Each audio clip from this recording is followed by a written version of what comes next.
Okay, so today I'm going to be teaching the next part of the Lord of the Rings Medley, which is the theme of Rivendell, or the theme of the elves. It is a bit trickier than the previous sections because there's some quite big jumps and it's quite tricky to get the balance between the hands compared to the other sections, which also means it's going to be more difficult to do a tutorial, but I will do my best. So, here goes. Okay, so the section starts off with a big chord. In the left hand, the chord is an open fifth again, like in previous sections, an open fifth on this bottom A here, so that's in the left hand.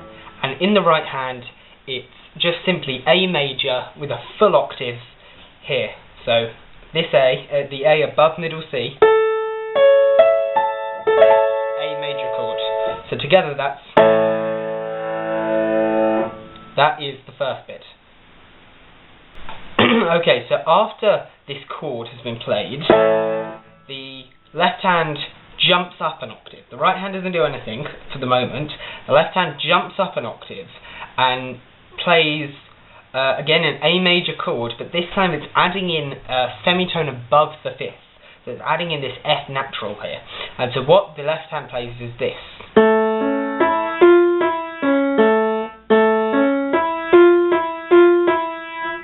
So that's A to the F rippled and back down again, so then it goes up and plays a sort of trill on the E. So, and meanwhile the right hand doesn't do anything at the beginning of that, but when you get to the trill at the end, the right hand adds in an A major chord, and so that may sound a little bit complicated, so it's probably easiest if I just play it fairly slowly. So from the beginning it's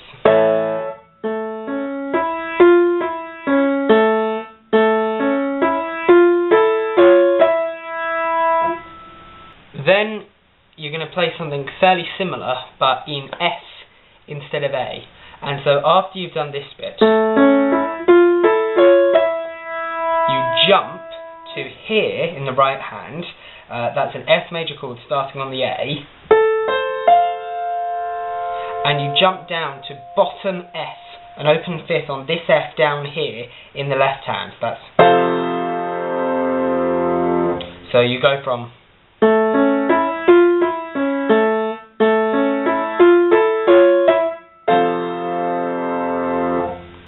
so after you've played this F chord, what you're going to do in the right hand is nothing, and what you're going to do in the left hand is fairly similar to what we did before, except again it's in F.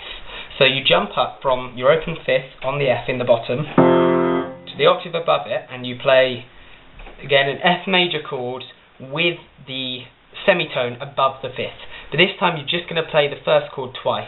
So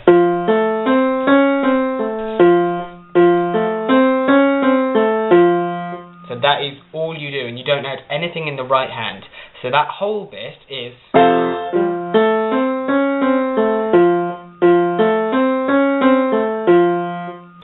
okay, so what you're going to do next is play exactly the same thing again. You just repeat the whole thing. So just to recap, that's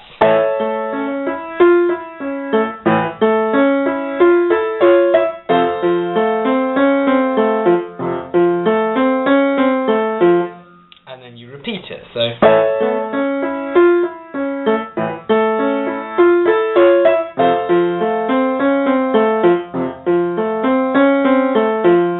the next section does differ a bit from the previous sections, but it's still fairly similar. So you start off by playing a big D major chord. So in the bass you've got an octave in the Ds here with the A in the middle. So the open fifth on the D, and in the right hand you've got F sharp, the F sharp above middle C, A, and D. So that's the original chord you play, and the way you lead into this chord is if you remember the end of the last section. So I'll play it through so you can see how you lead in.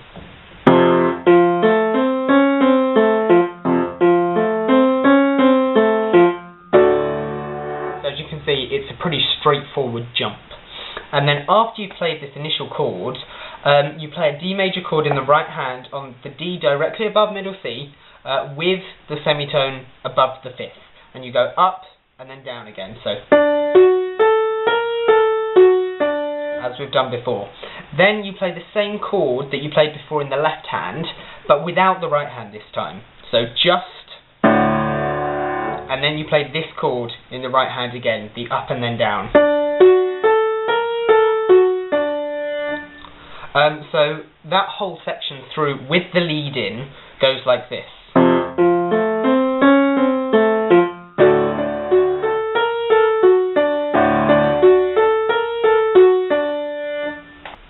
Okay, so in the next section, you start off with a big G major chord, so that's octave Gs in the left hand, with the D in between, the fifth.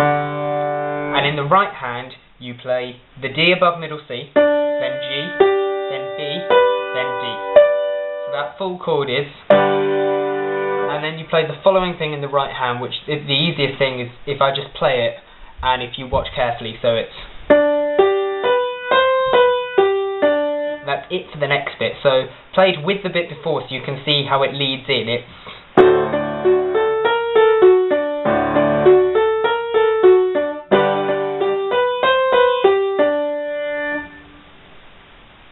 and then directly after that we play a C major chord. So in the left hand we play a simple C major on this C, the C below middle C, C, E, G. And in the right hand, you play E, the E above middle C, then G, then C, then E. That chord is. And then you play the following in the right hand, which again, it's just easiest if you watch. And this is what leads into the next section, so it's. So that last bit all together is.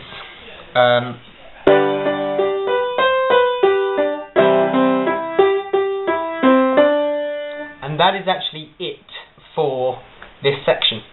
Okay, so what I'm going to do now is I'm going to play the whole thing back so you can hear how it should sound, and I'm also going to offer some tips on ways of playing it better, because in this particular section of the music, playing it nicely, playing it with different dynamics and things is much more important than other areas of the music. So there's 3 suggestions I make. The first one is fairly simple. It's the use of the pedal. Hold the pedal down and it hangs on to all of those weird notes that Howard Shore uses in the chord. So instead of,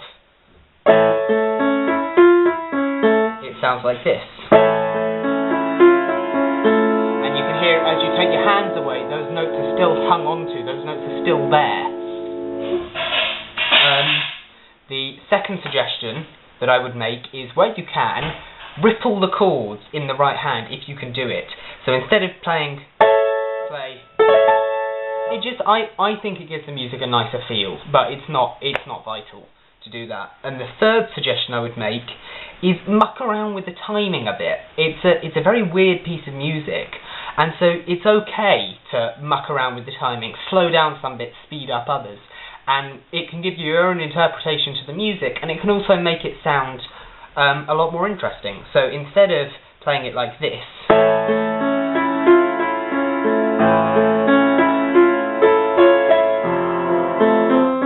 which is very flat timing, I suggest play it more like this. You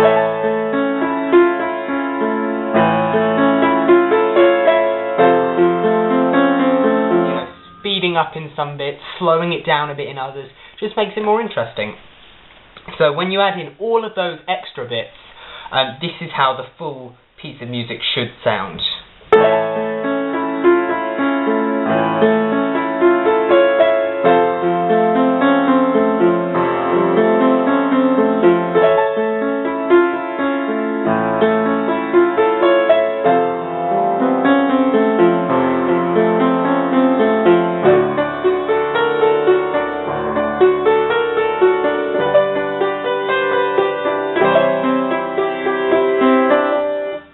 That's it for that section. So the next tutorial will be the Concerning Hobbits tutorial. See you then.